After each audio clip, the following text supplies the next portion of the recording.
All right. Here we are back again. It is week 4 of THL's season 18. This is Hearthcenter. Welcome, everyone. As always, we got a ton of stuff to cover with still 5 series going strong. Let's start off with our intros. As always, up in the top left, uh, filled in admirably last week, but I'm taking the op duties off your hands tonight, Marty. You can rest easy. How's it going, man? Doing much better without the pressure of having to host Hearth Center. I really appreciate you taking the reins back and kind of applaud you for doing it every week. But otherwise, doing pretty good. My puppy finally calmed down. He was kind of antagonizing some of the cats earlier, but he's better now. Nice. So it's pretty good. Awesome. Glad to hear it. And then we've got, I'm sure he's just been waiting, biding his time, ready for this chance to take as many shots at me as possible tonight after some of the things I said on Around the Saloon last night. It is DeSharmo to my top right. How you doing tonight, DeSharmo? You, Ron. Let me have it, buddy. What you got? I'm going to keep it PG here. So, uh, Nice. but no, yeah, it's good. It's good to be back. It's good to have you back. Marty did a good job of making you look good. So Love to see it. I try my best. I'm just kidding. I'm joking with you guys. But I'm really happy. Something came in today. It was really nice. I don't know if you guys can see it. I I my think the new green screen just yeah is like fully yeah blocking it yeah out. yeah. THL Cup though, right? Yeah, my THL cup. I can't. I wish I could. My green screen didn't mess it up. But yeah, it's my THL cup. Nice. That's awesome. All right, and then as always, back again to my bottom right. Uh, Still THL's newest doctor, as far as I know. It is the man with the best gift, Dr. Lotus Knight. How are you doing tonight? I'm happy to be here. I mean, I took a break last week, which was nice. I got to sleep a bit early, and I'm excited to be here with everyone again. Sweet. All right. Well, with that, let's just jump into it. We've got some players of the week to go over. Let's start off, as we always do, with the Hero series. Let's go with DeSharmo first. Tell me, who was our player of the week in Hero this week? Our player of the week for Hero is Ufric. Ufric was riddled with pressure. 10-11 score between the teams, playing up against Molstar in the 3 seed. A Sunday night high pressure match for the week, and Ufric delivered like an absolute champion with a 3-0 win to seal the win up for the week. And that was from Itachi. Nice. All right. Next up, we have our Legacy player of the week, Lotus Knight. Tell me, who got player of the week in Legacy? Sure, in Legacy, Rice Bowl set the tone this week for Illidan's Death Knights, coming up with a huge 3-1 win against Mayan early in the series. Sporting a crispy 3-0 in the first seed, Rice Bowl looks relentless and full of fury as each team has taken the standings. Not only is Rice Bowl performing well for his team, he is also helping a ton behind the scenes. Whether it be deciding lineup strategies or watching replays with his teammates to help them improve, week to week, Rice Bowl seems to be an A1 teammate and player. Awesome. Well deserved for sure. Next, Mm-hmm. we're moving on to Wild. Marty, I always got to come to you for all things Wild. Take it away. Who was our Wild player of the week? Well, Ron, Wild's Week 3 Player of the Week has been setting the pace for the Oh, Pog merchants so far this season and continue the hot streak with the 3-0 victory over sorry 3-0 victory last week. Pace's sweep helped propel the team to a 15-10 win over Felmia Marek, pulling their first tally in the victory column and bringing them right back into the thick of the pack in the standings. Pog merchants. Thank you, nice. Dr. Bomb, for all those puns. Yep, that's one thing you can always count on from his write-ups, I think, is, minimum one, at least in a lot of cases, two puns there. Nicely done. Next, we're moving on to the Pro Series, and DeSharmo, tell me, who was our pro player of the week? Um, I just accidentally closed the tab. So sorry. 1 second. There we go. Pro player of the week is MMW. Wash Tappers needing big plays from his players. MMW comes in with a game-winning match. He went 3-2 over PWE to help his team clinch a 14-2 win over no pros here. Let's see if MMW can keep up with his teammate Ufric and maintain their undefeated season. Now the real question, what does MMW mean? Ooh. Maybe he's like the second coming of me, myself, and I. It's me, myself, and we. I think I saw I somebody don't know. post that. I mean, hey, good shoes to fill. Guy's got like a 70-something% win rate across Yeah. THL. But exciting to see some of those Wash U players, Ufric and MMW, showing up pretty big last week. And we're going to close it out with the Battleground series. They're in playoffs right now. So, Lotus Knight, tell me, who got Player of the Week for Battlegrounds?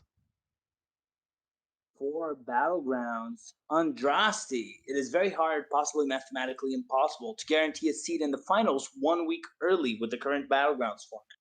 That being said, Bob's Bounty Hunters got really close. Hopper Bear and Pocky got second and third place in their lobbies, while Jump Float wasn't that far behind. But Andraste really brought it with the Player of the Week signature going first and second place. Don't underestimate this player because it's going to be hard to make the finals over this team. Oh, that was a stretch there. Okay, I see what you did. Right on. So congratulations to all the players of the week. Ufric, Rice Bowl, Pace, MMW, and Andraste. Well earned, and excited to see if they can keep this momentum going into the next week and who our next week's players of the week will be. With that, we're going to jump into our first series recap. And we're doing something a little bit different. We're cutting out some meta reports. So we are not going to start with the hero meta report or have a legacy meta report this week. The stats have been, not super accurate, so we're going to just move right on past it. So let's get hero last week in teal up on the screen, and we have our two top teams, No Pros here and Ask HS. And you may be looking at those standings saying, well, wait a minute, Dad Legend is the same amount of points as Ask HS, and they actually show above Ask HS in this little, list of teams here. But we got to go on tiebreakers, and it took about like 4 tiebreakers to get there because they have the same amount of points, the same record, the same points per week. But Ask HS's schedule so far has been slightly harder, and that was just enough to put their logo up on the screen instead of Dad Legend. Bonus points. Isocles is on Dad Legend, and I really enjoy griefing him at every opportunity. So, it was extra fun to put Ask HS there. But we have NPH leading the way. Very strong season so far. And our highlighted matches, we've got 3 matches that we're going to cover. We have it up on the screen this way. I'm just going to do a little slideshow going forward so that we just go matches one by one, because fitting 3 on the screen didn't seem all that great. So let's start off. Inferno THL versus Tanpam Surf Slam. We had a 16-10 victory for Inferno. And let's start with Marty. Marty, talk to me about this match. What went down here? Man, looking at this, Ducharmo, it kind of feels like you're the best player on your team. No, I'm kidding. But this was a tough week for Tanpams. Inferno, THL just stepping in, getting that huge win. They kept it close with their losses. Tanpams, I'm sure you had a hard time, Ducharmo, taking Snake to 5 games, Bitbeaker doing the same against Nomad Farmer. Those must have been really close and could have gone either way. But really, the 2-3-1 victories in Inferno THL and the sweep by Clarity against Wash in the Wind sealed the deal here. And it feels like Inferno THL came with a strategy. A lot of paladins, a lot of priests, a lot of warriors, a lot of rogue there. Just a little bit of in the higher seeds, and Tanpam's was a bit more all over the place outside of Warrior and Paladin, it feels. So it seems like Inferno THL just kind of got there with that strategy of, going with the best 4 classes they know and sticking to it. And they just, whichever deck they felt was best to ban, or whatever the opponent's best class was against that lineup, they would just ban, it seems. Because looking at this, Dusharma, can you confirm, like, you guys kind of had slightly different game plans with every single player, right? Yeah, it was definitely different. But I mean, I think we, I mean, even though they might look a little bit different, we brought a lot of the same things. So we all brought Paladin and Warrior. Most of us brought Priest. Yeah, I mean, Then 3 Mage. brings, 3 mage brings, yeah, 2 rogues, 2 warlocks. So there's a little bit of variety in there with the warlocks and rogues kind of being all over. But like, yeah, you're right. There's about what 6 classes there being brought. Yeah. But that is Yep. compared to 5, which is very, very succinct from the Inferno THL. So I don't know. I think you guys are still in a good spot. You're still ahead of Inferno THL as well, and you're in the top half of the conference, 2-1 still. It's looking good for you guys. Yep. I think we're still in a good place. We got a loss and a double-digit loss. I gotta say though, you guys are talking about stats. Warlock did win me 2 games out of this. I was down 1-2, and I was able to win twice with Warlock. So, like the stats in THL are not always the best. I know Warlock has always been down there, but there's some merit to bringing it sometimes. It's got some good matchups versus Priest and Warrior, and since Priest is kind of hot right now, it's a very good way if you're not going to ban Priest to just kind of counter it. And Priest can't very do much with versus Warlock anyway. So Yeah, Fair enough. absolutely. Yeah, this I definitely wanted to highlight this match here just with Inferno picking up, a solid win here and giving Tanpams their first loss of the season. Just kind of crowds things a little bit more in that middle part of Hero Series standings for right now. But long season, a lot of games left to be played, but should be interesting and exciting to see how this is going to shake out. A big early win for sure from Inferno.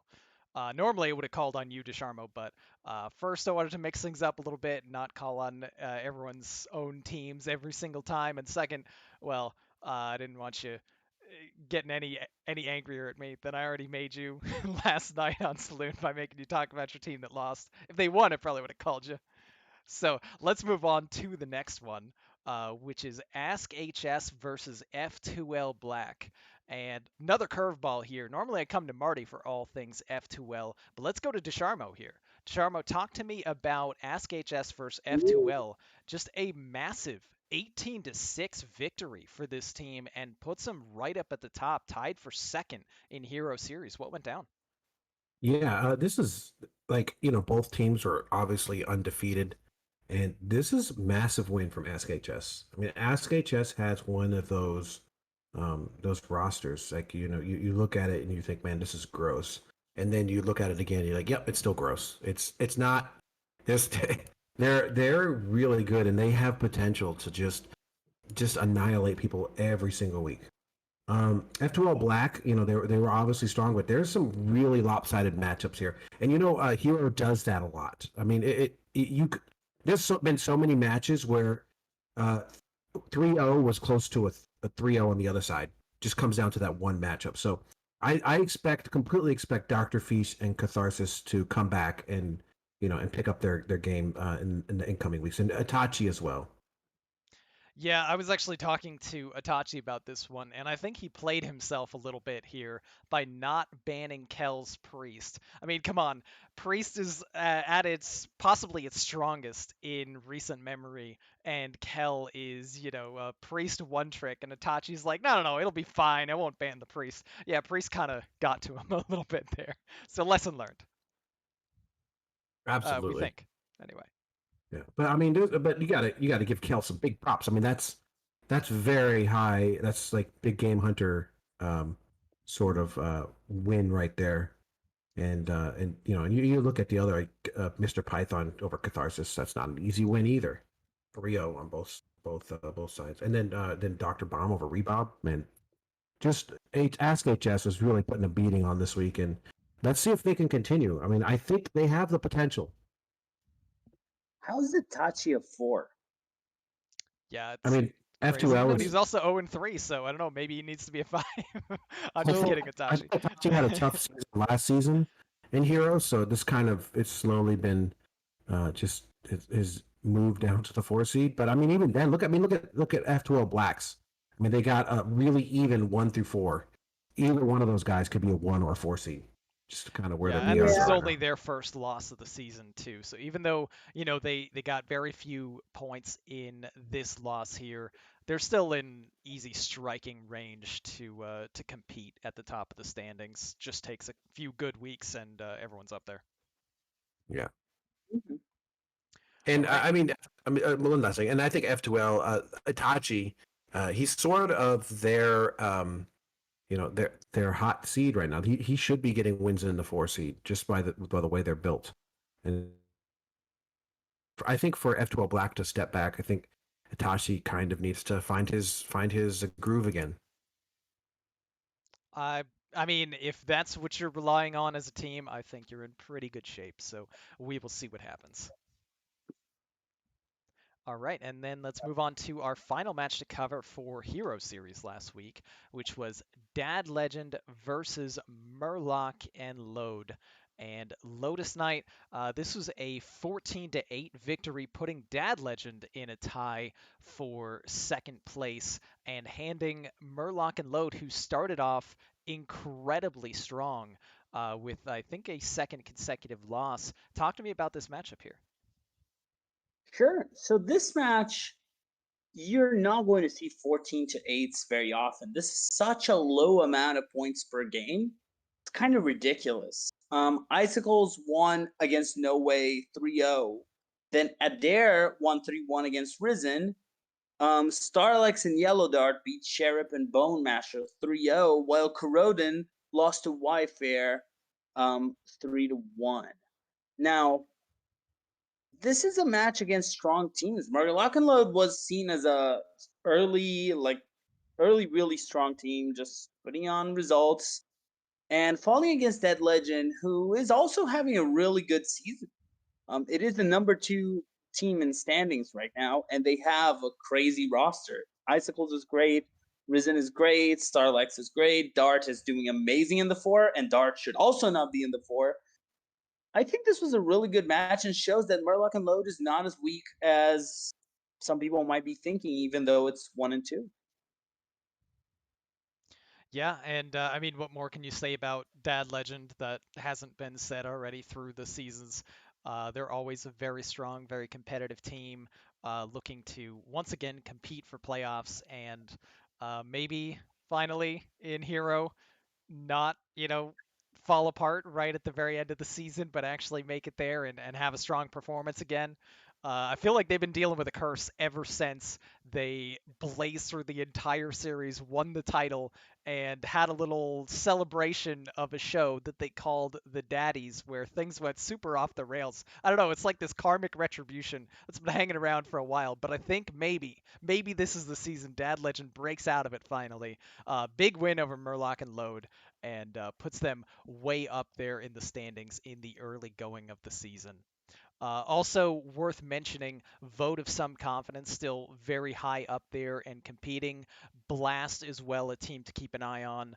Wherever I may roam, a team to completely forget about. It has a bunch of scrubs like Ron Mexico and Donde. You can just forget about them. They have some guy who claims to have been the Hero Series commissioner at some Our point, but Mexico guys who really bringing knows? that team down. Yeah, for sure. What? That guy is so bad. 3-6 in Masters Tour. What? Yeah, Like, come on. actually just toxic too. Toxic personality. But let us Very. move on from Hero Series unless there's anything else you guys have to say about this one. Go to the next one. Sweet. Yeah. Let's get Battlegrounds up on the screen then. So we are in playoffs for Battlegrounds. We've got the two logos for the teams that have the first round bye, that being Lemurs and Concede Your Match. And we had just one lobby, the green lobby, featuring the four playoff teams that are fighting for a spot in those semifinals. Bob's Babes, Bob's Bounty Hunters, F2L Silver, and Phantom Force. Let's start with Lotus Knight, since I think you've had the strongest Battlegrounds presence of anyone on the cast here so far tonight. Eighth Not a place small finishes presence. notwithstanding. Talk to me about what went down in the green lobby in the A and B splits. Sure. So this round is a really important one because you really need to do well 2 weeks in a row if you want to make finals. And all of these teams want to make finals. Bob's Bounty Hunters showed up and crushed it. They had the first player in the first lobby, they had the second and third player in the second lobby, and they had the fifth player in the first lobby, which isn't bad. You got a really high number of points. You got to 55. The third place is at 32. That's such a huge gap.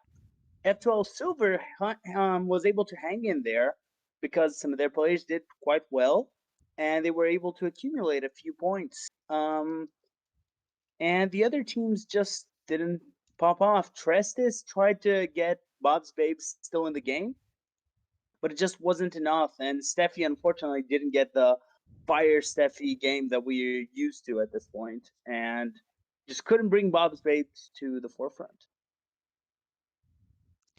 Yeah, and I just worth mentioning again, Andrasti picking up that player of the week, just dominant performance for our defending champions, Bob's Bounty Hunters, who I'm sure were a little bit disappointed that they did not get that first round bye, but they are coming out with something to prove here, picking up a bunch of points to lead things off, and with 1 week to go, and such a massive lead, it is highly likely that they have almost guaranteed that they are going to be making it on to the next round. F2L Silver also with a pretty large lead.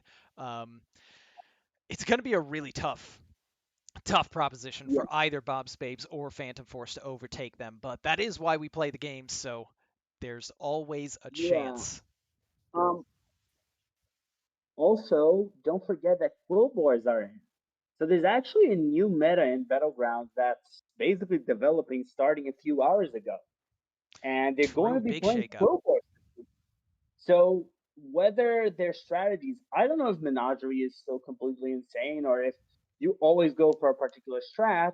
Now you need to adapt to scenarios where maybe there's no turn one token just because you have quill boars now, and what should you actually choose there? So I think it's really unclear what's going to be the best choice. I gotta say, I played just a tiny bit of Battlegrounds today for the first time in like forever. I played a few games. I got absolutely demolished, which of course is no surprise. I did get a second place once, but I was just Flurgle and I just forced Murlocs. So that's always the strat, guys.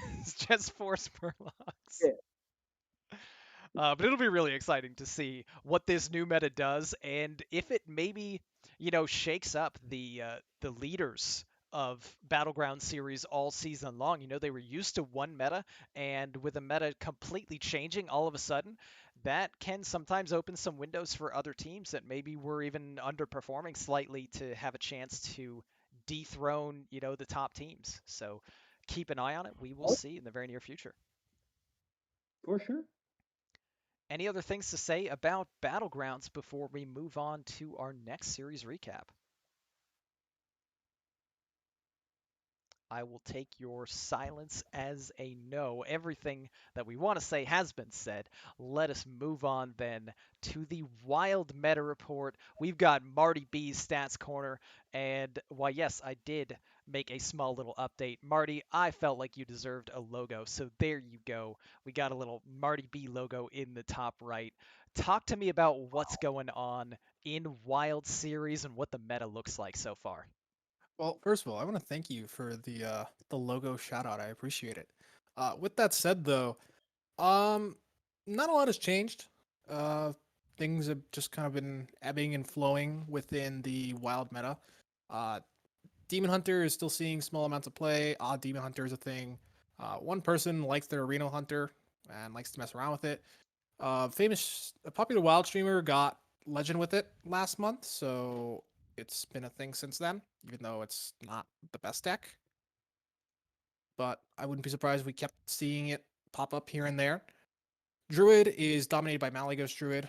We still have an aggro Druid player in the Wild series, so aggro Druid will just see play here and there regardless. Kind of similar to Reno Demon Hunter. People will always play Jade Druid, so there. And we had a surprise token Druid last week. Now Hunter. People are telling me all the time how Hunter is a class now, and when I say people, I mean Getmeowth. Getmeowth insists on screwing around with even Hunter. He even told me, "Why is this not on your meta reports?" Because I calculate all the estimated win rate stats after each week, and I take the most popular decks and I put them in a chart and show everyone. He's like, "Where's Even Hunter? Rah, rah, rah. You need Even Hunter. You know, people have to be bringing it." I'm like, "No, you're the only one." And of course, two brings only his. But as for the rest, the Odd Hunter was a bit of a surprise. Not entirely though, because the person who likes Aggro Druid also likes Odd Hunter. Beyond that, two Reno Hunters. One of them was doing. There you go. Mage. Mage is always the variety class. We have 18 secret mages, 21 waker mages. Those are going to be the two big brings in Mage. After that, it's just a menagerie of things. Two Mozaki mages, one Exodia mage, which people in Wild might know as Aether Mage. Okay, that's where you play Open the Waygate as a quest, play a bunch of Sorcerer's Apprentices, copy them, then Evocation, complete your quest, play Time Warp on the same turn, and then drop Archmage Antonius and OTK your opponent. It's a fun little deck. After that, though, we have 3 LPG Reno lists, 4 Reno Secret Mages, and 1 Even Mage brought over from last week, or from the prior week. For Paladin, 41 decks, most of them hand buff. We have 5 Odd Paladins, a little lower than what some might expect. It seems like the de facto choice is just hand buff Paladin. This feels like a better deck than Odd Paladin overall for a lot of people, I assume. I never We thought also I'd see the had, day. yeah, it's hard to believe. You can thank Rush for that. True. And then we had a Dude Paladin. This was brought by one player who's kind of budgeting, kind of not, but they've liked the deck, so they brought it again. And a Spiteful Murloc Paladin. So cut the high roll of Prismatic Lens, stick a Spiteful Summoner in there, and hope you pull the good cards. For Priest, 29 combo Reno Priests. We didn't have a quest Reno Priest this week because that person brought Heal OTK Priest instead. That was White Delight, and we had it on stream actually, so go check it out if you want to see how that deck plays. And we also had 11 Big Priests. So nothing new from Priests. Rogue, this is probably the most popular week Rogue has ever had. 3 Kingsbane Rogues. Who would have thought Kingsbane would be this low in popularity? Actually tied with Reno Rogue, which I was messing around with over the weekend, is actually a thing. As long as you don't face a Reno deck, you can steal quite a few games. So hopefully that on how that does as the season goes on. 1 aggro rogue, 3 mill rogues. Guys, I'm not so sure if this is the mill rogue meta we've been waiting for. Things are a bit more aggressive, so tough to say if we'll keep seeing those. Shaman had 5 brings. These were all over the place. Still have an elemental shaman. It was updated this time, but did not have Reno. Luckily, they made sure to not have any duplicates this time, so I applaud them on that. 2 Reno shamans, though. Those are wildly different in builds. I couldn't tell you which is better, which is worse, because they're just so different from each other. Go check them out if you're interested in Reno Shaman. 1 Murloc Shaman, which I'm not sure if it's underplayed or not, but Murloc Shaman is pretty good on ladder. Maybe it deserves to be seeing more play in THL as well. Who knows? And then an Even Shaman. Warlock. 30 Dark Layers. Dark Layer is just the most popular Warlock deck. 7 Cube Warlocks. Cube, it's not bad either. And same goes for Reno Warlock. Those have been, smaller brings, but consistent enough. The problem is they're competing with Dark Lair Warlock, which the participants in the Wild Series feel is the best Warlock deck according to their brings the last few weeks. So if something shifts, we can see more Cube and Reno Lock in the meta. But until then, don't expect them to shift away from Dark Lair. Finally, Warrior. Pirate Warrior is the only real deck that they're bringing. Odd Warrior sees play here and there, but it's just not popular in this meta. And same goes for Big Warrior and Hand Buff Warrior. Hand Buff is a bit of an off-meta thing, but for the most part, I think most players feel that it's a bit worse than normal Hand Buff Paladin. So if you're going to bring a Hand Buff deck, just bring Paladin. But it is fun, and it will get you wins sometimes. Same goes for Big Warrior. There's a lot of cute things you can do in there, and it can steal a few wins. It's not nearly as bad as you think. So 0 Dead Man's Hand Warriors? Yes, I'm sorry, Sunday. No Dead Wow. Man's Hand Warrior. I think this is the first time in months that we haven't had a Dead Man's Hand Warrior brought. Someone would always bring it. It didn't matter who it was, but it would always be someone different that insisted that they had to play the deck. Yeah, Sunday, you can change that all you want. Yeah, Sunday, you need to be the change that you want to see in the world, all right? That's how this works. Start bringing Dead Man's Hand. Also, I'm interested. There's so many cards in Wild, like just all of the cards, obviously. When are we gonna see Reno Warrior? It's the only class that I like never see Reno show up in at all. Played it on ladder back in February. Was it terrible? I got the legend with it. Hey, Positive. I all went right. positive with the deck, so it wasn't. Reno it's Warrior not as meta bad. breaker incoming. Let's go. Yeah, it's a thing. So, and there's also a Reno Pirate Warrior going around. So Fancy. that too last month. Definitely check it out. All Warrior right. is definitely not left out when it comes to Reno decks. The more you know. But I would be excited to see if that shows up on the meta report. Who knows? Maybe we will see it in future weeks. But with that, let's not spend any more time on the stats and let's jump into the recap of the week itself. Moving on to Wild last week. We've got 3 matches as we did in Hero to cover for you instead of trying to cram them all in on one screen where there's not enough space. We've just got a little slideshow for these. We are going to start off with the recap of F2L Viridian versus Nothing Can Stop Us. Nothing can stop us. But let's start with a little recap of where we are in Wild Series. Everyone's a winner, and F2L Viridian, the usual suspects, basically, both sitting there at 3-0, 61 points apiece, and leading the series. Next closest by 9 points, Mancrick's Revenge, and then we start to get a little bit of a logjam, especially in the middle to bottom part of the Wild Series. But I mean, what more could you expect? But these two teams back at it again. And we will lead off with this recap here. So this is the first loss for No Fin Can Stop Us. Apparently, the one Fin that could stop them were the Fins of Fish to Lake Viridian. Marty, talk to me about what happened in this matchup here.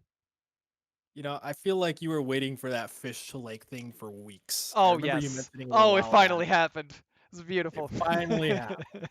Well, as you can see, this is a lot of 3-2s here. It was actually much closer than you expect.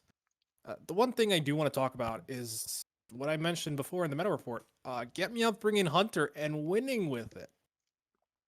Okay, that was an even Hunter that he brought against No Way H, who is, very good player by himself. 1 seed in Standard in the Hero Series. And just a top 50 player in Wild and, top 500 player in general in Standard too. Just being able to bring that Hunter, get the counter you want, and getting the win, even if it took 5 games, very skilled by him. I'm just really proud of the team because Nofin, like as you said, they're 4th place. They're 2-1, but they still got 9 points in a sweep which is kind of insane because when you get swept, usually you're down like 6 points and you fall quite a bit. They're still near the top and in the thick of things. They're solidly placed in a playoff spot despite being swept this week. And they're probably going to still push for the playoffs with this. I don't know in terms of getting that bye at the end with top two. Mind you, I'm a bit biased, but What? Well, I never. but the position they've put themselves in has allowed them to not only take this sweep, but potentially take a second sweep and still be in a playoff spot after, which is very, very impressive. So I wouldn't sleep on these guys. I think they're going to go far.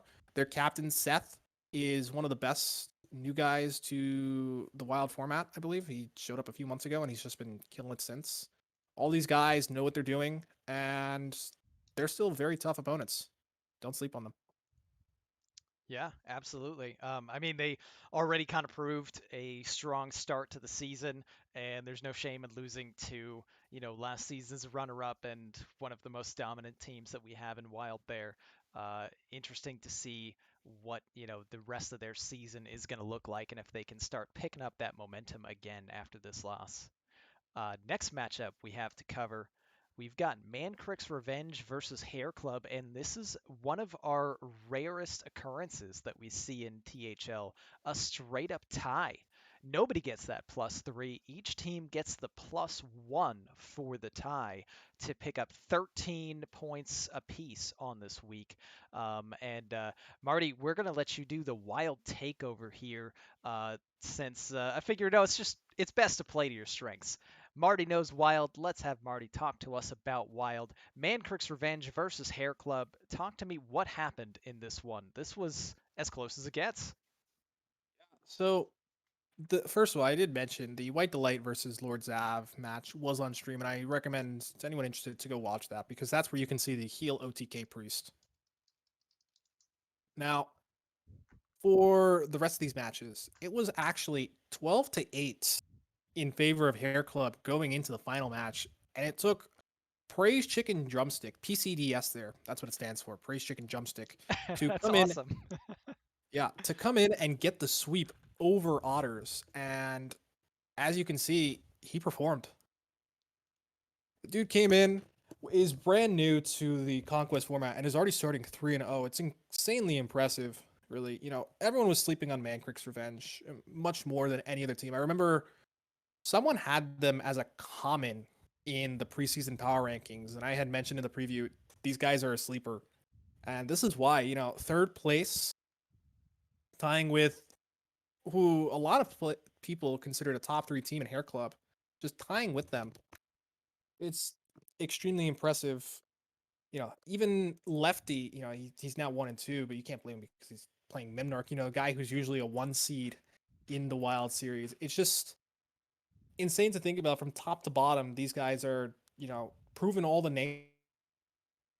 Looking at this series itself, though, just so many sweeps.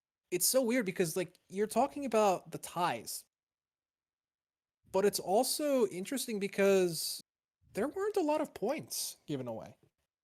Usually we see 13-13, 14-14, and that's just not the case here. 12-12 is not a lot of points. 13 points is an okay total, but it's one of the lowest you can get without losing. Actually, it is the lowest you can get without losing, I believe. Yeah, I think you're right. Yeah, so this week might actually come back to hurt both teams. A war of attrition happened here. I don't know. People are going to be looking back on this week and thinking, what if one game went differently? I thought I heard something about Lord Zav that they might need to perma sub out. Something about health concerns. I don't know if I'm mixing that up with another player, but Yes. Yes, it's is that possible. correct?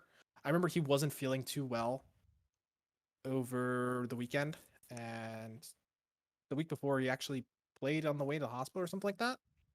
It was really impressive. I really hope they're okay because I know it was something with their voice last time that they had an issue with. I don't know what is going on there, but I just hope that they can be back in good health as soon as possible because 3-0, it's just any player is going to be hard to replace for their team, Yeah, especially absolutely. for a Cinderella story like Mancrick's Revenge. Yeah, so of course, it's just a game at the end of the day, and we all really hope that they take care of themselves, and we're wishing Lord Zav all the best. Whatever health concerns you may have, just know that we as a community are supporting you and hope that things go well for you. And with that said, let's move on to the final match that we will cover as a highlight for Wild Series this past week. And what do you know? It is the first win for the Pog Merchants, picking up a 15-10 against Fell Me I'm a Wreck. And they get on the board, Pace leading them off too with a strong Player of the Week winning performance. Talk to me about this one, Marty. Yeah, this was just a matter of time. There's no way Pog Merchants was going to go so long, much longer without a loss or without a win, I should say. Pace has just been dominant, 3-0 start, getting another sweep here, very deserving of the Player of the Week. An awful artist, kind of felt Lasagna. I'm a bit surprised going 0-3, but I know they're working on a budget because they're a primarily EU player. As for Maxi Bond and Tom Carter, these were huge weeks for them. Maxi especially getting the mentalistic. For those that don't know mentalistic, he's usually around top 25 legend. He's just a solid player by himself. Ron, you might want to fix the slideshow real quick. What's going on? Oh, We're back on the F12 Viridian oh versus No no. Fin one. Yeah, I just want to Yep, make sure the viewers can follow along. yep. But yeah, I just want to say, There we a go. big win for Maxi and Tom Carter. They're the ones that really got it done. When those guys are winning, this team is winning.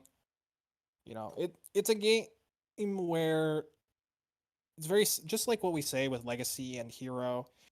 When your bottom seeds are winning, your team is winning, and that's what we saw this week. And the Pug Merchants won.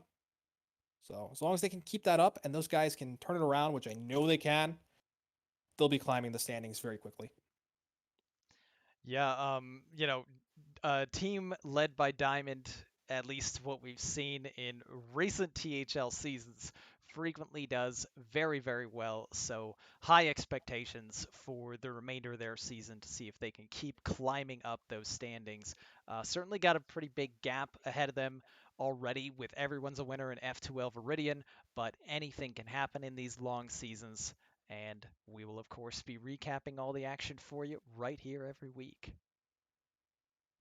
Any other things to say about last week in Wild before we move on? Actually, we're going to do a quick little ad for you once we move on from this, and then we'll jump into Legacy. But any final words on Wild before we do? Nerf and Canner's flow, please. Thank you. All right. DeSharmo, look alive, buddy. We are coming back to the caster screen. And I got a quick little rapid fire ad for you, as always, to read off.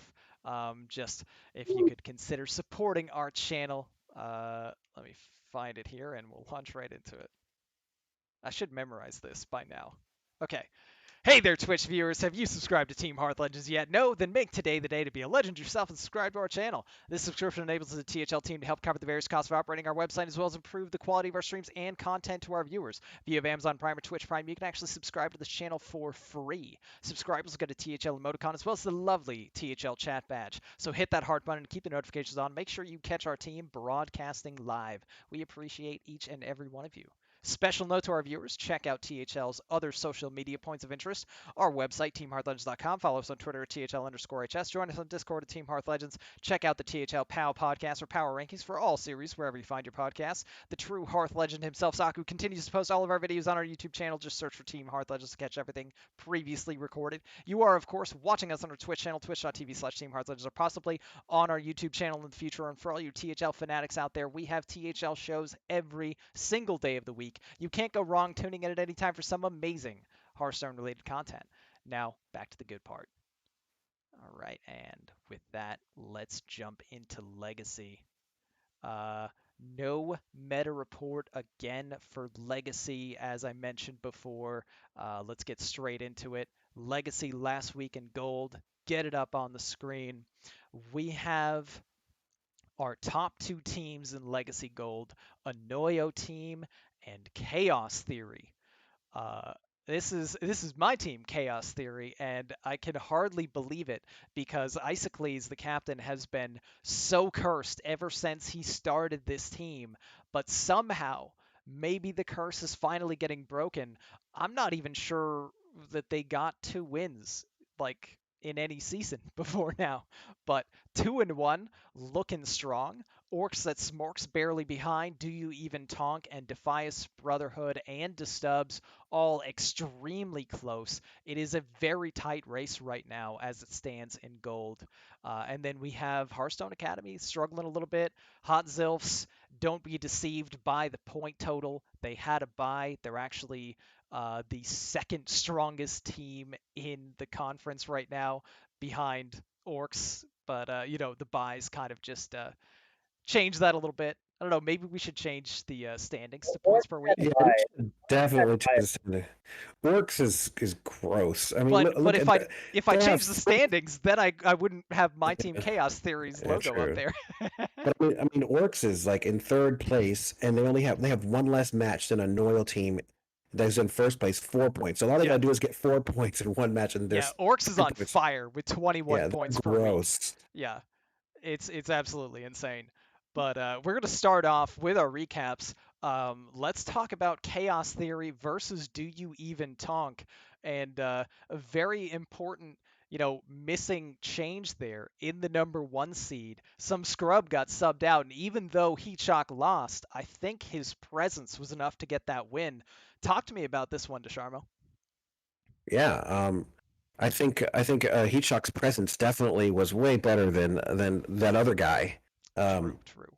yeah, so yeah, Heatshock showing up and providing some heat for Chaos Theory, uh, which really, I mean, it helps them get up there. I mean, they're if you look at the PPW, they're in fourth place in Chaos Theory. That's a playoff spot. So Chaos Theory picking up this I think I don't want to call it necessary, but a good win to get them keep them on the right track.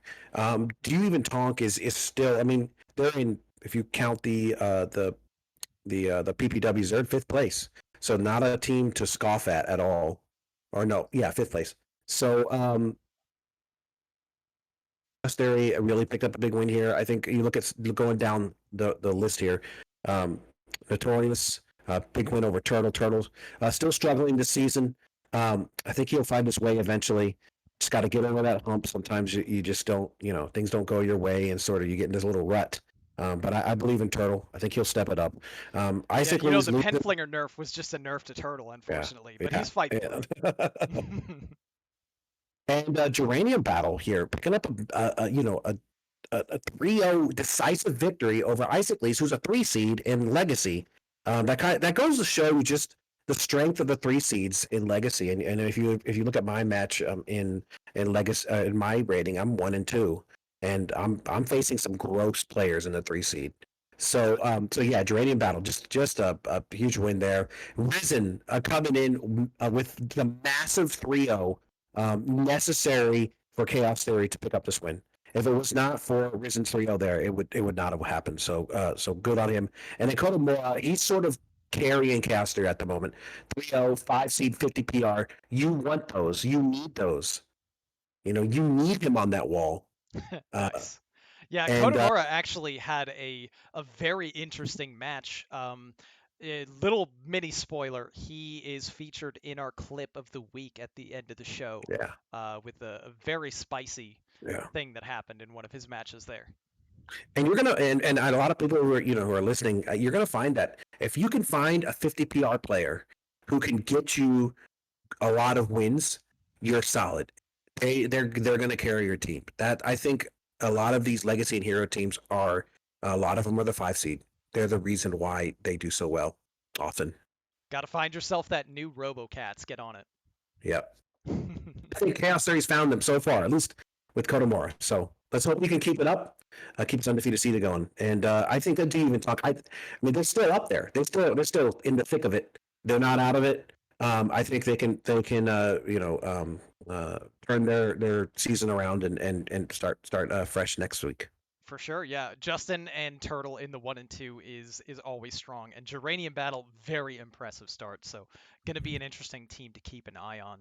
With that, let's move on to the next match here that we're highlighting: Defias Brotherhood versus Anoyo team.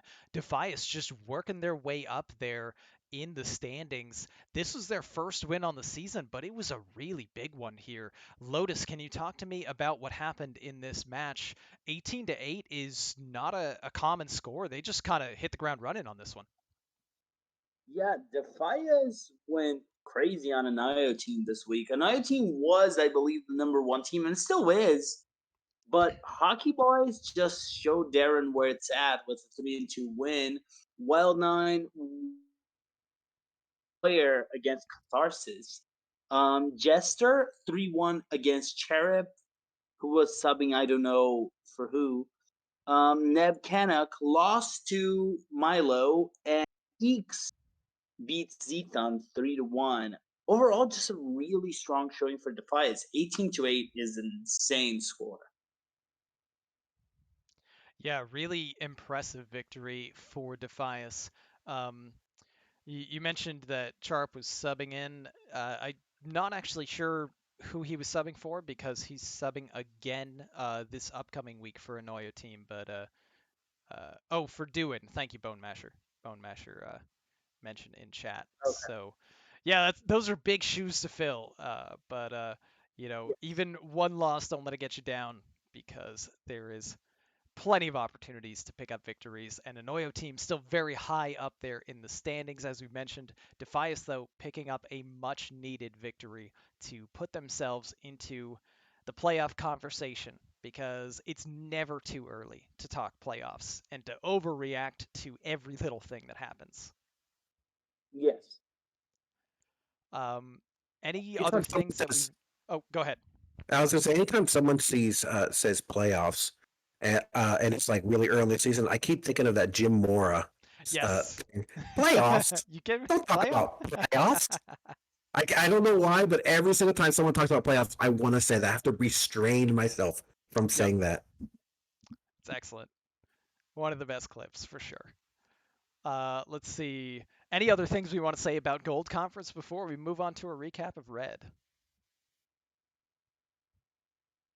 Let's do it, baby. Sweet. All right, so let's get Red Yeah. up there on the screen. And I believe we had zero change in logos. Once again, though, Dad Legend getting frozen out in the top two logos there, tied Yeah. for second place again. And we And could blame Dictator Greek. Ron Mexico not allowing them to have Yep. their logo on the screen here. But you can see they lost.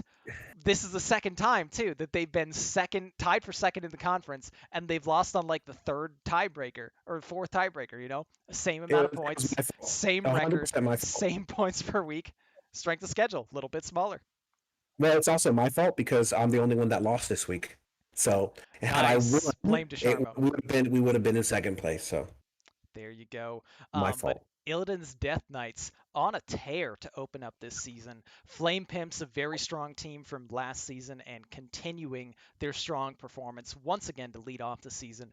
Dad Legend barely behind. We've got F2L pretty close up there too. Then the points start to drop off a little bit with Dirty Mike.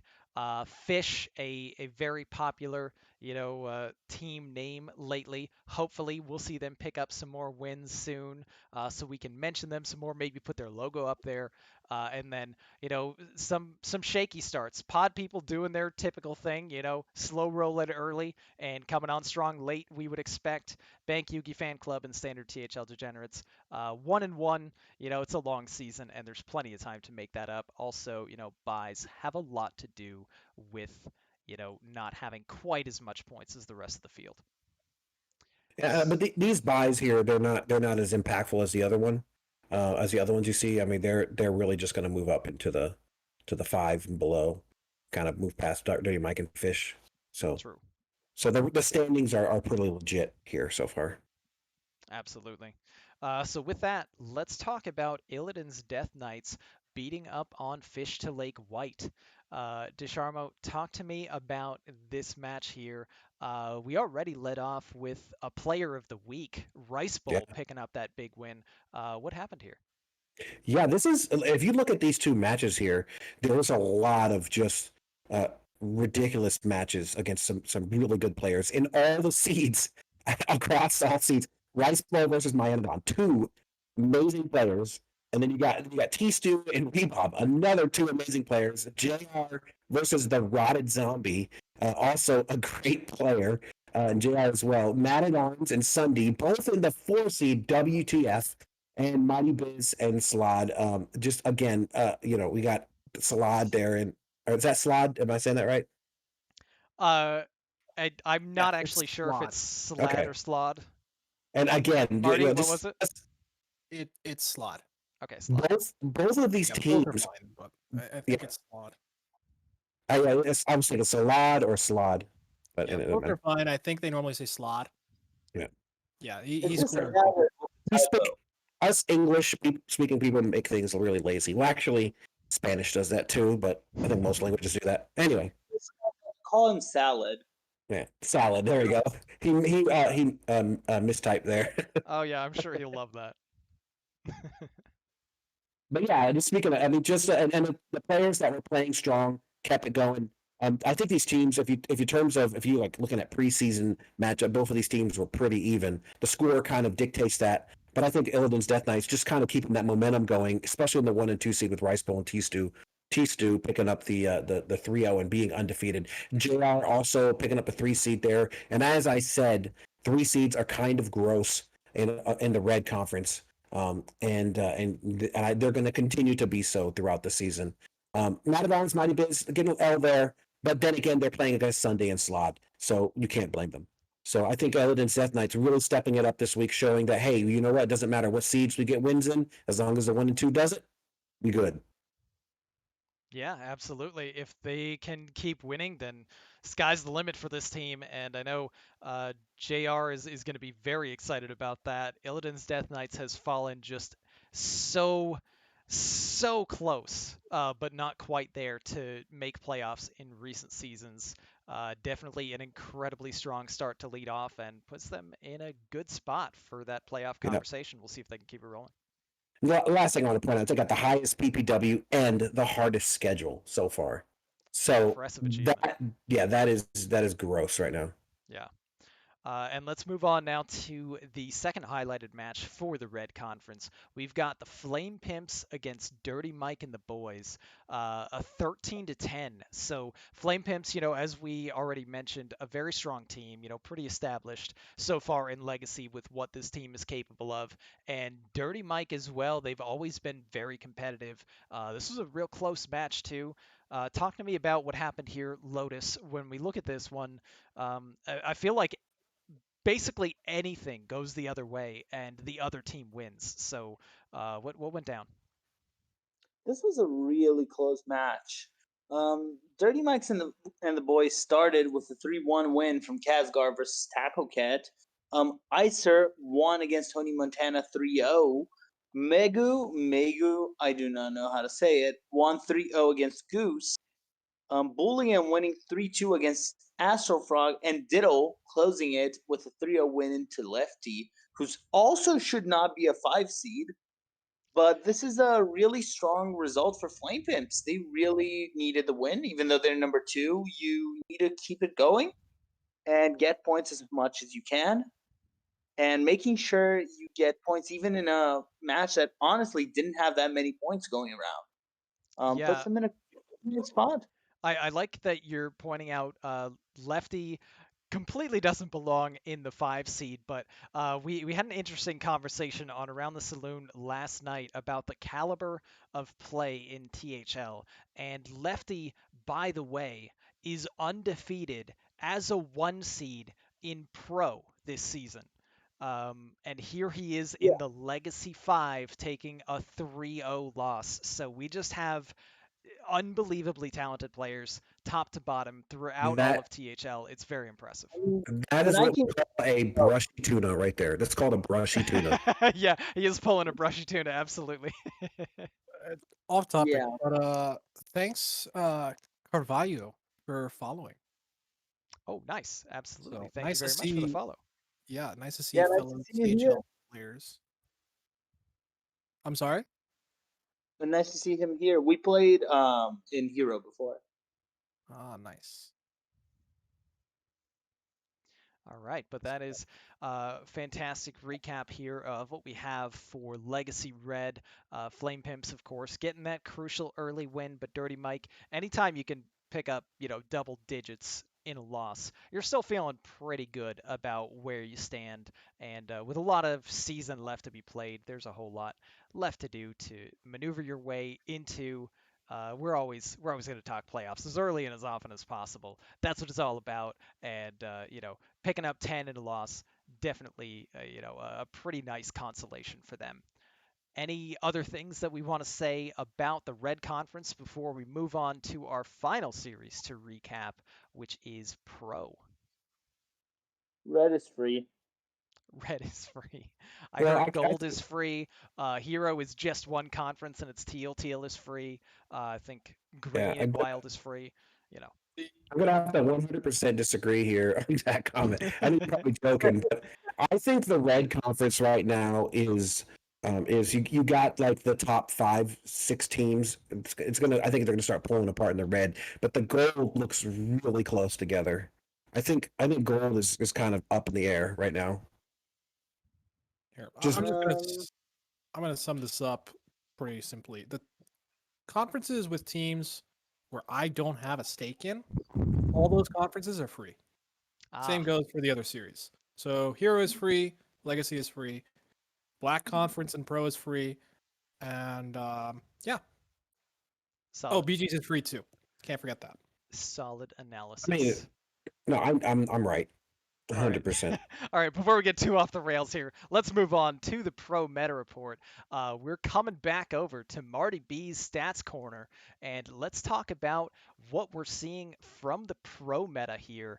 So, Marty, take it away. What are we looking at so far with these archetypes? Okay. You know what I'm gonna start with. I'm just gonna put it out there. We got 6 people showing off their big peepees this week. 6 people bringing big PP priests. For those who don't know, the big PP, it's Primordial Protector. Okay, so it's basically a Spiteful Summoner reprint, kind of better because it draws you the high cost spell too, and it's always the highest cost spell. And so because it's basically a bigger Spiteful Summoner and its initials are PP, then it's Big PP. There you go. And that's the name, yeah. And the deck is really cool. It's very proactive. I like it more than Control Priest personally. Did pretty well last week. I hope we see more of it. I expect that we will if people realize that it's good. And that should be exciting to follow. Outside of that, 2 Rally Priests, 41 Control Priests, no surprise. Control Priest is very popular.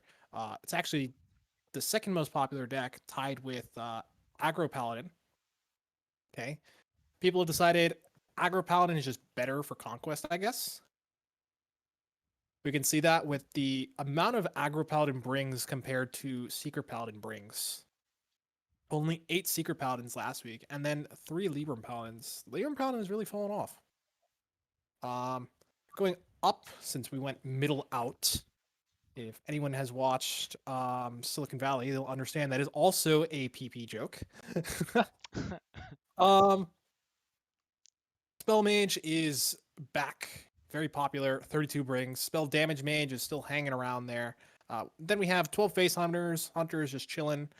15 Token Druids, 7 Clown Druids. Clown Druid is being experimented with. Maybe it becomes a thing. Maybe it's just the flavor of the week. Who knows? Mid-range Demon Hunter felt like a rock finally. Down at 2 brings. Goes to show. Seems like people realize mid-range Demon Hunter isn't all that good. And so, Yeah, combo Demon Ron. Hunter. Listen, Combo that was Demon my Hunter. best deck at Master's Tour, I'll have you know. All the other Okay, ones didn't well, do so hot, but the remind us Demon how you Hunter did. did well. Remind us how you did. Moving on, what else we got in this meta report? Well, beyond mid-range Demon Hunter, there was combo Demon Hunter, so the standard Il'gynoth stuff. There's a few varying builds on that, but they all finish the game the same way, and that's with Il'gynoth. Your friendly neighborhood 2/6 lifesteal big damage combo enabler. Now let's go down to the bottom of the chart. For Rogue, there's a bit of variety there. 33 Seeker Rogues, but 15 Miracle Rogues and 12 Weapon Rogues. The Weapon Rogues are a bit surprising because they're very polarizing, so people were expecting certain things. 3 Aggro Shamans. Sorry, my dog going nuts. 3 Aggro Shamans, which is a big surprise considering Aggro or Shaman in general just really isn't seen on ladder. Then we have 6 Control Warlocks, 1 Delete Warlock. The Delete Warlock was actually still there last week, but I missed it. And then I'm going to finish this up real quick. 56 Rush Warriors and 4 Control Warriors. Everyone likes Rush Warrior, not so much Control Warrior. Take it away. I'll be back. Sounds like got to take the dog out, but thank you, Marty, for the covering of that meta report.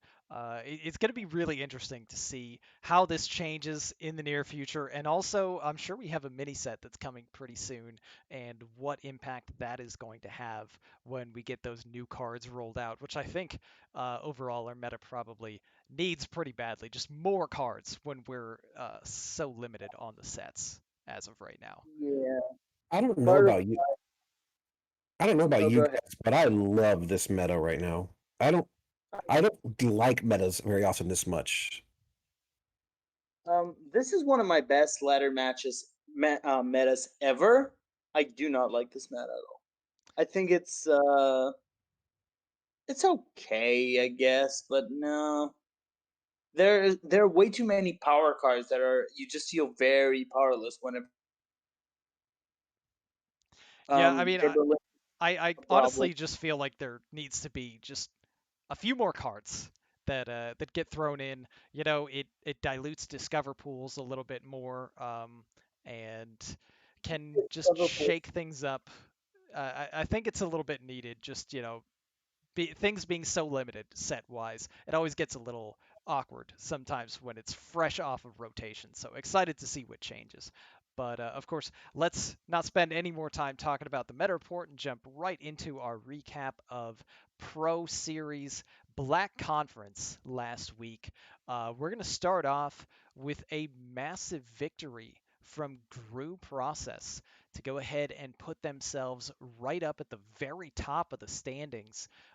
This is a pretty loaded conference, and this was not a team that I thought would be the number one, if I'm being honest, at this stage in the season. They look strong to me, but this is still a bit surprising. They're a really impressive team, and Boolean is carrying this team right now too. So let's start with Desharmo. Talk to me about the match against F2L Scarlet. 20-8 is just wow. Yeah, I mean, you look at F2L, they got smoked in that other match as well, in I believe it was Legacy. So yeah, they're really tough. How do you say this? Match for F2L this week across the board. Bullion. What is this guy? This guy is doing another brushy tuna. This guy is in the 4 seed and 3-0, and we see 2 of these, Lefty and Bullion, both doing this, and I love it. I absolutely love it to see when players are like this and they're I don't want to say outperforming, but their PRs and others don't really match their performance in the other series. Guru performance, a kind of a play on do performance, obviously, for another JR team. Also looking really good here. Goose as well, 2-1, doing way better in Pro than doing in Legacy. And I have the luxury of playing him this week, and I'm hoping maybe I might have an opportunity to get a W, but I don't know. It's going to be very tough. Solo Jazz, our good boy Solo Jazz, picking up a win 3-2. Struggled a little bit last season, but this season looks like he's stepping up to the plate. And and then Taco Cat finally getting his first win of the season, therefore making due process or group process a full sweep of F2L Scarlet. Yeah, and So, man, I love that logo that they put together there too. Congrats on getting that win. Just to have the logo up on the screen, the way they just took the Due Process logo and then changed it with Gru and made the little Yeah. edits, it's fantastic. And yeah. yeah, I mean, Um, you can't expect the Taco Cat was going to keep losing. He's too good. Solo Jazz, you knew was due for a bounce back season, and the rest of the players performing as well as they have. Bully and Rice Bowl and Goose, all incredible players. It makes this team very much a team to watch in the Black Conference race this season. Absolutely. Like, without a doubt. I just want to say that I'm glad Solo Jazz is getting to jazz it up this season. Oh Nice. my God. You know he was waiting on that one. All right, I was well, preparing for a do you, while. let me know if you have any puns prepared for faction versus point locked and loaded, Lotus, because I'm going to come to you on that one, but I'll give you just a few seconds to think of some puns for it as we talk about the other team that I didn't have a chance to actually feature in this match because I wanted a closer one as well and not just two blowouts. But Mancrick's multiple wives, it should be noted, also picked up a 20-point week and moved themselves into number 2 in the standings at 53 points now. These two teams are dominating in Black Conference. And, right behind them, what would you expect? But Hype Horizon, a team that, we have talked maybe ad nauseum about. They won a title already in Pro Series. They're always going to be competitive. Watch out for that team. The rest of them kind of dropping off a little bit in points. Some buys in there too. But let's move on now to Faction versus Point Locked and Loaded. Not a whole lot of points yet for Faction. They did already have a bye that kind of keeps them down in that point total a bit, but um, undefeated. Lotus, talk to me about this one. This was real close. They almost lost, but they pulled through. It looks like Poem Locked and Loaded was not locked and loaded. Oh, you just jumping it. You're stealing his thunder. How dare you? I did think of that one, but I'm like, that one is so obvious that I guess I should think of something better. Um, I'm going to start just by noting that both of these teams are the teams that had buys until now. The only other team with a buy is Brushy Tuna. So looking at this match, Faction brought in quite a strong showing. Harash just crushed Poimlock. Fogey 3-2 against Violet. Voidham got some points for Poimlock with a 3-1. And Jimmy got a 3-2 against Unlimited Power. But that Unlimited Power came back to bite them when Walter Ruski beat Cilio 3-2. So I think Faction is showing that it's an underrated team. It won 2 of its matches so far, and it has potential to win a lot more. And Point Locked and Loaded, just slow start so far. Yeah. I think they're a strong team too. They're comprised of some really good players as well, and even O2, you can always bounce back. The strength of schedule is a little bit concerning for them that their strength of schedule is a little bit on the lower side, but all it takes is a little bit of wins and momentum and they can turn things around. But to talk about Faction, I gotta say just big props to Walter Ruski. I know he's not having the best time right now, just with some personal stuff, but really cool to see him pick up that win. I know he struggled a bit in pro last season and had to take some time off and get subbed out, but coming through in the clutch for his team with a 5-game victory that puts them over the top. And he brought a hunter, and that speaks to me. Way to go, Walter! Nice win, and congrats to Faction on picking up a big one in that very close match. Any other things that we want to say about the Black Conference before we move on to our pink recap? I have returned, so exciting stuff. Welcome back, Marty. Did you want to talk about F2L getting beat up before we move on, or should we just move straight on to pinks? I'd say they brought Big PP, and Big PP did perform for them. Nice. Okay. That's all you really need anyway. Yeah, I just want to talk about the Big PPs. All right. Finding Solid. out that oh, never mind. I'm gonna no, never mind. So, yeah, I'm gonna refrain from saying that. moving on. We are on to Pink Conference, and once again, just like I don't know, it's a permanent fixture. I think I might have had this logo literally just locked in the top left of my screen for Pink Conference recap for more than an entire season now. Because what do you know? It's Popeye's spicy chicken sandwiches once again up at the top, but due to recent innovations by one Marty B, who stepped in last week, we now feature two logos. So someone else finally gets a chance, not because Popeyes finally lost that spot. No, he just opened up another spot, and it is Sheepies in the top right logo. And CMAC, I know you're saying, what? Wash tappers, though. They're even higher when the names are ordered. But as I mentioned throughout the show so far, we're doing tiebreakers here. I see 51 points. I see a 2-1 record. I see 17 points per week. But Sheepies, with the tougher schedule, gets them that fourth tiebreaker to put them over the top and get the logo for this week. So close. You came so close, but not quite there. Just get better strength of schedule. Easy.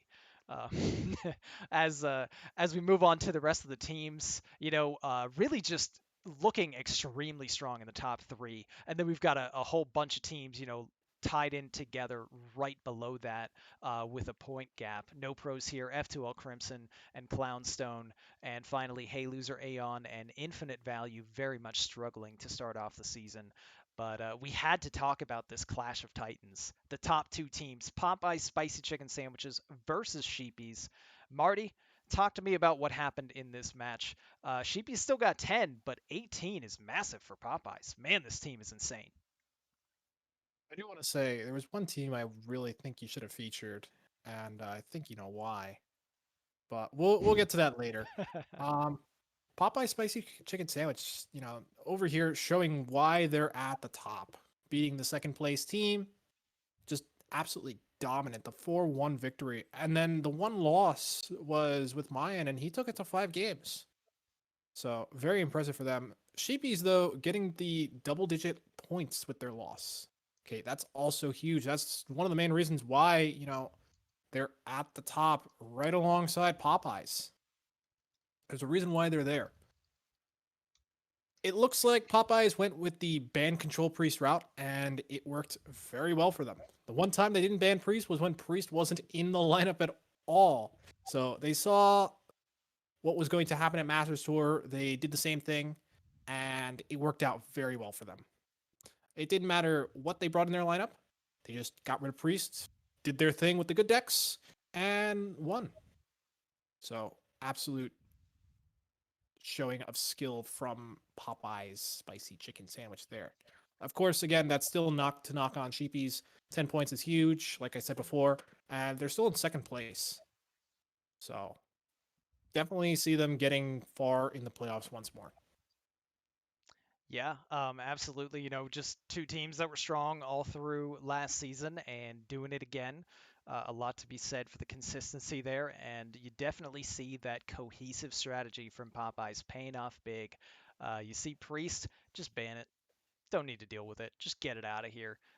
It worked for Gabby. It worked for Viper, who stole Gabby's lineup, and they both banned each other's Priest too. So, Priest ban seems pretty solid right about now, and paid off for Popeyes. Let's move on now to the second highlighted and our last highlighted match to cover for the evening. Wash Tappers versus No Pros here. You may not have gotten the logo just yet, but we are going to talk about your match here, and this was a very close one, 14-12 against No Pros here. Yeah, I see in the chat also. Look at that strength of schedule for No Pros here. Just absolutely brutal. They might be a dark horse to keep an eye on too if they start playing some teams that aren't, just the absolute Did monsters. you, did you see that strength of schedule, the Brushy Tuna team? Last, yeah. Too late, too late. We're moving on. This is Pink Conference. That Brushy Tuna team, they're doomed anyway. Their captain's horrible. They got at least 1/5 of their players are terrible too. I call them washed up, but we already have a washed team. True. So, True. But let's talk about wash tappers versus no pros here. And who wants this one? Lotus or Desharmo? Take your pick. Whoever talks first. Deshaun will do it. All right, go ahead, Desharmo. Take it away on this one. Yeah, this is a Sans Priest match. One priest between all of them, and that one priest player lost 3-0. So kind of an opposite of what you see in the top match up there. I get a priest didn't really matter, I guess, if no one bought it. And I think you'll start seeing priest again. It's a great deck. It's an amazing deck. Especially since in the Masters Tour you saw a lot of priest. I think Pro is going to obviously kind of echo that. But good big wins from the top two seeds are Ufric and MMW. MMW are player of the week this week. Not knowing what his name stands for, Mancrypt's multiple wives is what comes to my mind, but I highly doubt that that's what that means. Heatshock is still a little bit struggling, but it doesn't matter because the rest of his boys got his back. Valdis, a big 2-1 win over Pasca, 0-3 for some reason. And CMAC and versus AV and AV. What the heck is he doing in the 5 seed? It's a big win from Wash Tappers, giving them the second spot if you look at record or points, sorry, and then third spot if you're counting the PPW. But just a big win. No pros here is a very strong team. I'm wondering if maybe Hunter is not the thought process here, but they didn't bring Priest, so good read. Yeah, interesting match for sure. I think two extremely strong teams that look to be playoff contenders. I hope we get to cover a few more washed tappers matchups. If for nothing else, the fun of coming up with a new acronym for MMW every single week. I'm gonna go with me, myself, and wives for this week. And if we cover them again, we'll give them some new nicknames for MMW until maybe we find out what the acronym actually stands for. But there you have it. That is Pink Conference on the week. Any final words about Pink Conference or Pro Series in general before we get to the conclusion of our show with RNG card of the week and clip of the week and our final words? I wonder if MMW means mark my words. That'd be pretty cool. that's for another week. Save for then. True. Yeah, Oh, say that. darn. True. Don't jump the gun on that now. All right. Just cut that We out. just need the milk content to go get.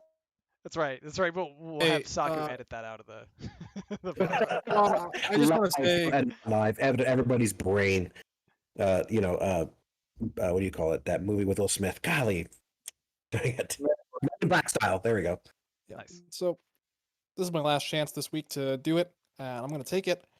Ron, I really wish you featured Aeon's matchup this week. They 3 players there brought big PP priests.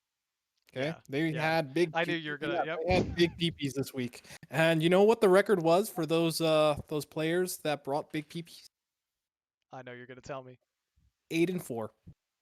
Big Pretty PP impressive. has big wins. Okay, bring the big PP, and you'll get results. New meta breaker. You heard it Oh, from man. Marty. Yeah, size matters, and how you use it also matters in Hearthstone. All right, we're getting off the rails. Let's let's wrap things up. Marty, I'm refraining myself so much right now. I want to say. All right. All right. Look, So, it's even Arhat approved. He brought it too. that's amazing. It's okay. Okay, with that, let us move on to our RNG card of the week as we wrap up our show. And this one directly pertains to the clip of the week that you're going to see shortly. This one was a Pexus Blast, and my goodness, it did some nasty work. Well, you know what? Let's just let the clip show you because, wow, literally the difference I think between a win and a loss. Let's Yeah, get that that was clip amazing. up on the screen. 2, 4, so 6, 7, 8, 9, 10, 11. Yeah, no way. Yeah, even perfect hits you trade. You've got 5, 6, 7, 8, 9. Yeah, 13 with perfect hits in the trade. See, hopefully this is Pexus Blast can bail you out. Wow, does it ever? Holy moly. That was Now I like 2, 4, so 6, 7, Yeah, 8, so 9, 10, 11. incredible finish there. You heard, Saku counting, Corridon, just both of them saying there's no way that Kodomura basically can win this game. He's just dead to rights, and maybe he gets some kind of crazy luck with the Pexus Blast, and then it pulls an Earth Elemental. Mm. 1 health. He actually wound up winning that game, by the way. So what more can you ask for from your RNG card of the week than the one that literally swings an outcome? And it happened to be a 3-2 victory for Kodomura in a close week, too. So pretty much swung a whole series. Sometimes a single card can swing a match can swing a series can swing the outcome of, that lineup there, and that can swing playoffs, and maybe that swings the title, all from one card. You guys remember a card called Firelands Portal? Oh, You yeah. Apexis Blast is just a remember better how version good? of it. Yes, that card, and not only that, you have the Encanter's Flow, so it's even Yeah. sometimes times- 3 mana Yeah, you get Firelands really, Portal. really busted. Yeah. God bless. But that is our show for tonight. Thank you again, everybody, for tuning in and watching.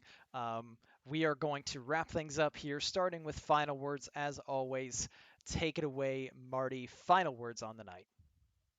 Yeah. So once again, thanks Ron for doing all this. Being the OP, it's really difficult, and we all appreciate you here. I do want to mention, I'm gonna shout out Donde real quick. He didn't bring big PP priest, and he lost, so that should tell you everything. Nice. Never shout out Nande. That's not what we're here for. No, we do it when he loses, just to rub Yeah. in the salt. Don't worry. So It fits. It's on beyond brand. that though, I don't know if we're gonna have a Wild School Stone this weekend because there's a big Wild tournament going on. Definitely check it out. It's being funded by Zeddy, so it's really cool. But I know we're gonna have a School Stone on Sunday. I'm actually going to be playing in it for once, and You are. Lotus will be OPing, and I'm sure he's always happy to take another match on. So if you're interested, hit him up. And I know other places as well. They're going to be wanting matches too. So don't be afraid. It doesn't matter what series it is. Hit up the content creators, and they'll get you on stream. Yeah, Nice. you can always hit me Fish or Fish this week and Saku up, and we'll find you. Even if you don't know whose show you're thinking of, just message one of us, and we'll find a space for you. Love to hear it. Next up, let's go over to Desharmo. Final words on the night. Yeah, Ruck Von Mexico. Anyway, I have an announcement. I hope I don't get in trouble for this. I doubt I will, but I'm gonna say it anyway. We have decided on Wicked Sundays. It is going to be changed to Maniac Mondays, and basically what's happening is uh, around the saloon is going to be every other week, and then in the week that is not around the saloon will be Maniac Sunday tournaments on Mondays. Will not conflict with anything going on Sundays, and it'll give everybody an opportunity to have some sort of thing to do on Monday where there's basically nothing going on. So we're looking forward to seeing how the community responds to this, and right after Mako told me I need to get on it because we're actually starting next Monday with a wild tournament on that Monday. So I'm hoping to Nice. see some wild players next Monday. I'm going to be getting on that situated all up after my match with the Base Dinks, which I will win, and we will. And you guys will just check out the Discord, check out the links, and get all that stuff set up for Monday next week. Awesome. That's exciting news. Yeah, I think it slots in at a really good time too. That sounds like an excellent change, especially and because Mako was kind of doing around the saloon every other week anyway. well, Mako really was. I was talking about it. It's more of a content thing than it is anything else. There's just not enough content to do it Yeah. every single week. So it works out like perfectly. Makes sense. Nice. Something to look forward to. So keep your eyes peeled to that THL Discord. Of course, you will see the announcements for it coming soon. And let's move on now to Dr. Lotus Knight, our final words on the week. I am guessing it's going to have something to do with Schoolstone and matches, but go ahead, take it away. No, honestly, we're pretty much fine with matches this week. If you want to play on stream, you can hit me, Fish, or Saku. Schoolstone has two, so I don't. We can fit one more if someone really wants to play then. But other than that, we're most likely fine. What I do want to say is, Blizzard, if you're hearing, nerfs can come in at any time, and I'll be pretty happy. I'm sure we all will. We're all looking for something fresh, so I mean, just nerf priest or delete priest already. nope. Hey, maybe there will even be buffs. Who knows? Could happen. Commons are Oh yeah, nerfing stuff. Shaman's a class. Priest is fine, guys. Come on. But yeah, that will do it. That is our show for tonight. Thank you, everybody, for joining us. As always, I'm your host, Ron Mexico. Make sure you stay tuned for upcoming things for this THL Twitch channel. We have our Wednesday show coming at you tomorrow with previews of the week, Tavern Talk, and our very own frequent collaborator on this show, Diamond, will actually be their guest tomorrow. Then we have our match show starting on Thursday, running into Friday, Saturday, Sunday. We've got Battlegrounds playoffs going on over the weekend, as well as all your exciting Hearthstone action for the other THL series at large, bringing us back around to the start of the week where, normally I would say around the saloon. You got to wait another week for that, but keep tuned or stay tuned, as it were, for Desharmo's announcement. Maniac Mondays coming at you very soon. And then, of course, right back to your recap show on Tuesday, where we'll talk about everything that happened in the week that was. That is it for us. Hope you all have a fantastic night. We love you, and we will see you all next time. All right.